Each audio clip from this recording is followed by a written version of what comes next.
For a long time, I have felt trapped in my own mind, longing for an escape, to feel validated, to be understood, to understand myself.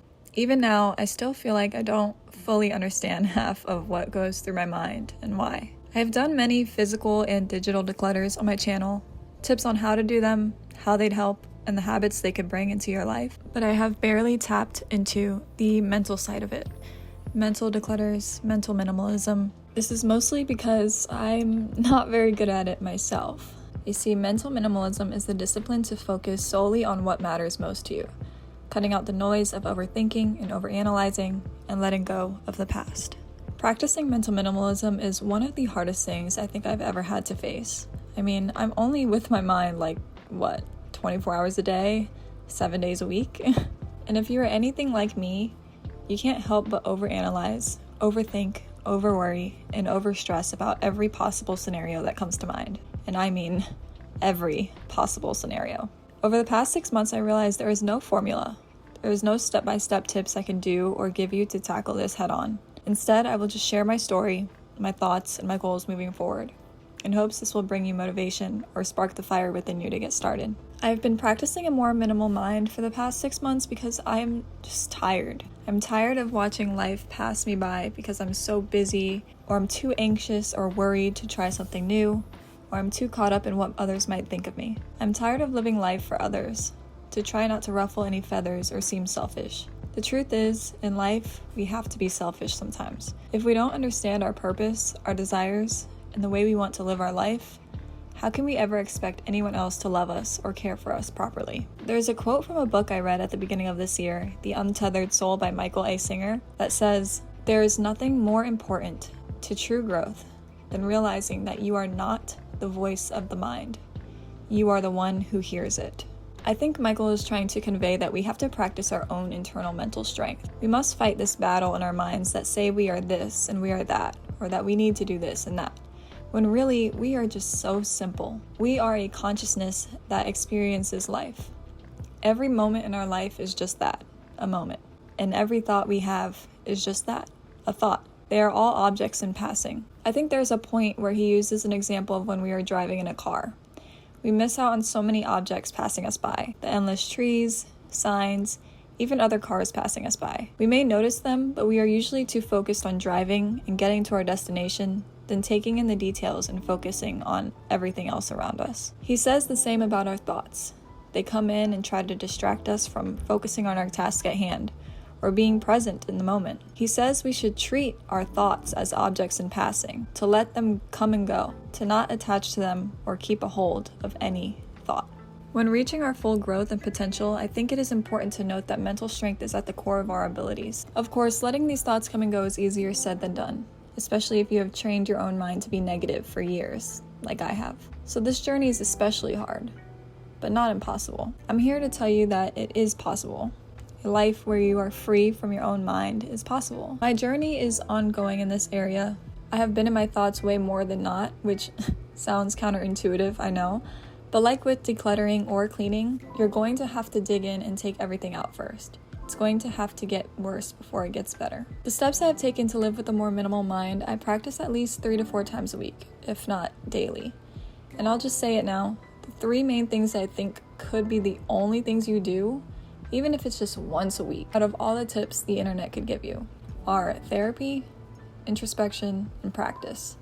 It is really that simple. But there are many other forms of taking control of your mind, like yoga, deleting social media for a while, building healthy habits, meditation, etc. I have done these and can confirm that in my experience that it has helped me feel better about my life and my path, happier, and I think healthier overall. However, these steps can get boring to do after a while, I'll admit. I will say I've grown out of doing yoga every morning, at least for now. I don't sit and meditate anymore.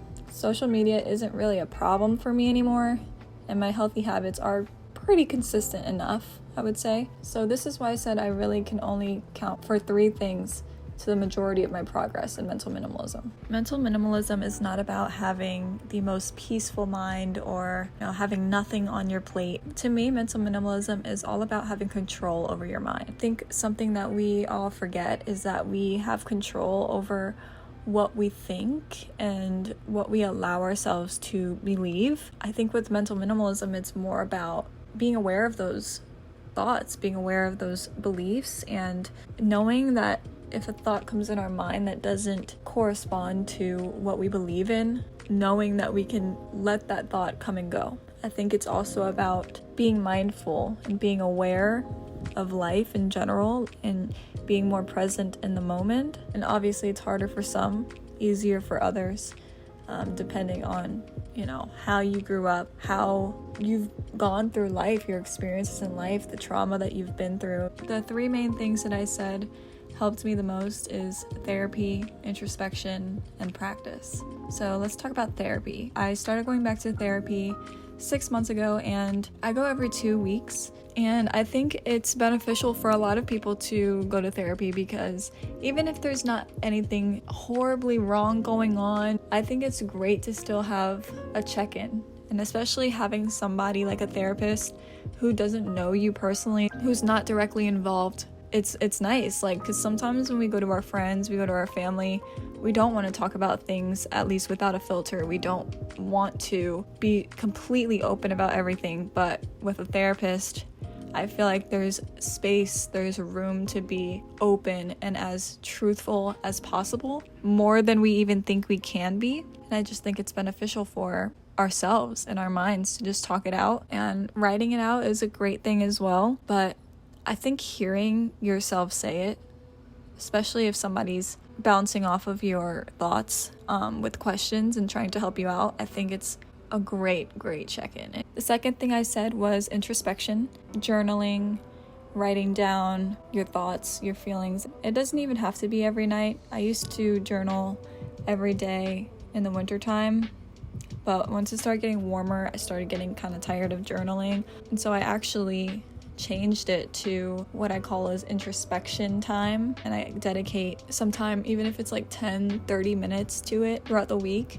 It's kind of like one of my work blocks now, my self-work block, because I know that I haven't prioritized my self-work as much as I prioritize, my trading, my content, my workout goals, my other job.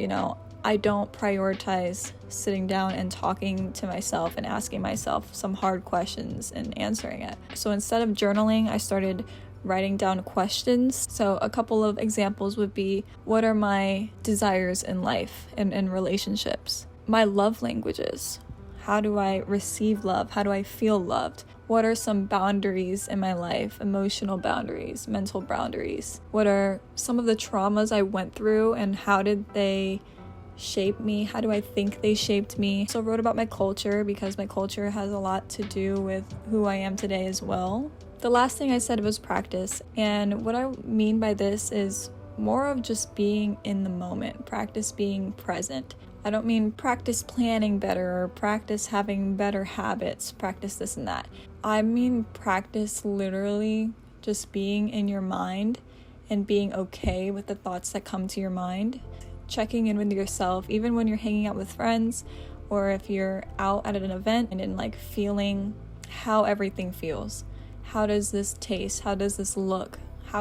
What can I touch? How does this feel? Don't distract yourself. Practice not distracting yourself. Thank you all so much for watching. And again, these are just some of the things that I've been trying to implement in my life and some of the things I feel like have worked out the best for me. I love you guys. I will see you guys again in the next video next week. And thank you so much.